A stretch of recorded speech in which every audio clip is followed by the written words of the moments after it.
अस्सलाम वालेकुम दोस्तों, एक और बार मैं आप सबको ट्रेडिंग स्कूल के यूट्यूब चैनल के ऊपर वेलकम करता हूं। तो आप हमारे चैनल को लाइक करें, सब्सक्राइब करें ताकि क्रिप्टो मार्केट के रिलेटेड जितना भी प्रीवियस डाटा वो आप फ्री गेन कर सकें। और आज हम बिटकॉइन का नेक्स्ट मूव देखेंगे। आपको पता है कि बिटकॉइन एक बेरिश ट्रेंड जो है वो स्टार्ट करना चाह रहा है। एक अच्छे खासे पंप के बाद कह लो कि वो करेक्शन लेना चाह रहा है, रिट्रेस करना चाह रहा है, पुल बैक करना चाह रहा है। तो इस पुल बैक के दौरान, इस करेक्शन के दौरान हम एक अच्छा खासा प्रॉफिट गेन कर सकते हैं अगर हम एक हाई प्रोबेबिलिटी एंट्री में दाखिल होने का पता हो। ठीक है, हमें पता चल जाए कि कहाँ पर इंटर होना चाहिए और कहाँ पर एग्जिट करना चाहिए, तो फिर यकीनन हमारी जो ट्रेड है वो एक्यूरेसी के साथ प्रॉफिट में रन करेगी। और दूसरी बात कि हमने देखा कि प्रीवियस डेज में, पिछले दिनों जितनी भी कंपनीज थी लाइक एज ब्लैक रॉक सबसे बड़ी है, तो ETF अप्रूव किए।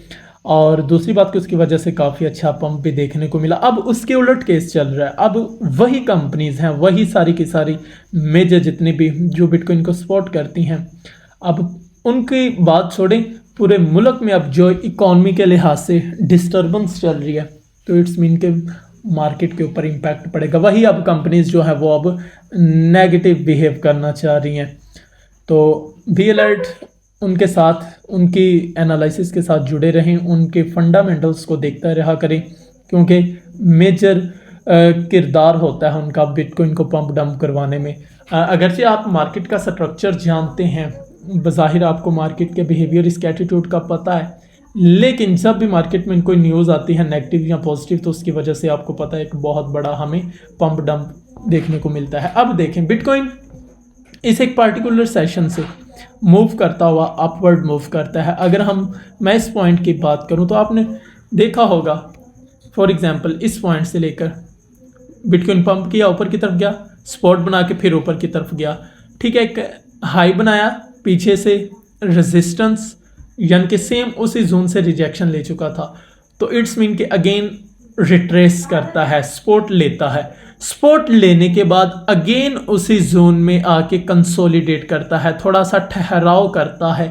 पर्पस क्या है यहाँ ठहराव करने का? पीछे तो इस जोन से इसको रिजेक्शन मिली, इधर भी रिजेक्शन मिली, लेकिन उस लेवल की नहीं मिली कि अगेन इसी सपोर्ट के ऊपर गिरता आके। ओके, तो इधर थोड़ा सा इसने करेक्शन ली, थोड़ी सी इसने कंसोलिडेशन फेज को स्टार्ट किया, लेकिन उसके बाद क्या हुआ, फिर एकदम से पंप कर गया।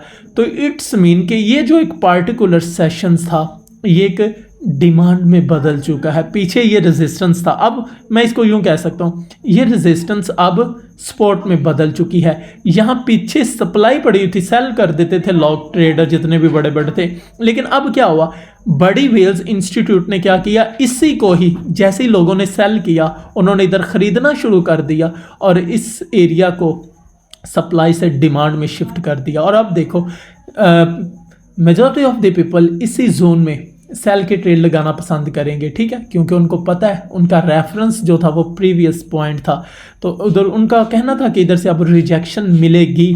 तो इंस्टीट्यूट और अदारों ने क्या काम किया कि इधर से कंसोलिडेट करवा कर पंप करवा दिया। जितने भी शॉर्ट ट्रेडर थे जो सेल के ट्रेड लगा रहे थे प्रीवियस हाई को देखते हुए, वो सारे के सारे लिक्विडेट हो चुके हैं। तो इट्स मीन, कहने का मकसद ये है कि मार्केट का स्ट्रक्चर आप बज़ाहिर जानते हैं, लेकिन इंस्टीट्यूट और अदारों को भी आप नहीं जानते मुकम्मल तौर पर, जिनकी वजह से आप मार्केट में ट्रेड कर सके।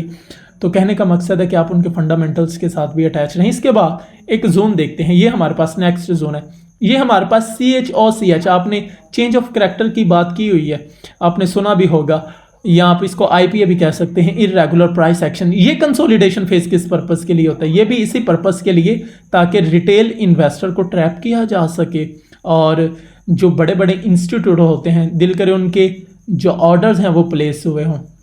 ठीक है, तो ये एक change of characters basically representations करता है कि रिटेल ट्रेडर को बार बार ट्रैप किया जाए, कभी उसको बाय की पोजीशन में, कभी उसको सेल की पोजीशन में, और एट द एंड उसको लिक्विडेट कर दिया जाए। जिधर ज़्यादा लिक्विडेशंस होगी, मार्केट उस तरफ मूव करेगी, वेल्स इंस्टीट्यूट उस तरफ मूव करवा के लोगों को लिक्विडेट कर देंगे।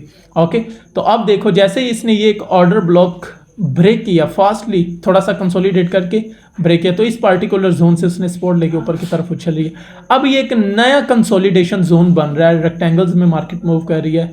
और अब देखो इधर से अगर 90% लोग जो है वो बाय करते हैं तो यकीनन फिर मार्केट जो है कम अज़ कम इस पार्टिकुलर जोन तक लेके आएंगे 34,600 और 34,878 की रेंज में, ताकि 90% लोगों को मज़ीद लिक्विडेट किया जा सके। अगर लोग इधर बाय कर लेते हैं एज ए प्रीवियस रेफरेंस के तौर पर, और फिर वेल्स क्या करेंगी, मार्केट को डंप करवा देंगी। ये एक छोटा सा ओवरव्यू था बिटकॉइन का। इसके बाद हम न्यूज़ की बात करते हैं। मैं इन शॉर्ट बताना चाहता हूँ, आज 26 तारीख है, मार्केट में न्यूज़ आई, थोड़ा सा लिटल बिट इम्पैक्टेड पड़ा। इसके बाद कल 27 डेट है और US core PCE price index M over M, US personal income M over M, US personal spending M over M है। तो इनमें से जस्ट ओनली इम्पैक्टेड न्यूज़ हमारे पास यूएस कोर पीसी है, और इसके बाद यूएस रिवाइज्ड कंज्यूमर सेंटिमेंट और यूएम इन्फ्लेशन एक्सपेक्टेशन है। ये इम्पैक्ट डाल सकती हैं बिटकॉइन के ऊपर, तो आपने इनके साथ अटैच रहना है। अगर आप न्यूज़ को रीड फर्दर करना चाहते हो, ये फिनविज कैलेंडर है, तो आप इधर आकर भी रीड कर सकते हैं। आपको जितने भी मार्केट में होने वाले इवेंट्स हैं उनको आप एनालाइज कर सकते हो। और अगर आप बड़ी बड़ी कंपनीज के साथ अटैच रहना चाहते हो तो फिर आप याहू फाइनेंस के ऊपर जाकर देख सकते हो। इसी तरह कोइन ग्लास के ऊपर आप बिटकॉइन के लिक्विडेशंस को आकर चेक कर सकते हो। ये मेरे पास 3 डेज का बिटकॉइन का लिक्विडेशंस हीट मैप है।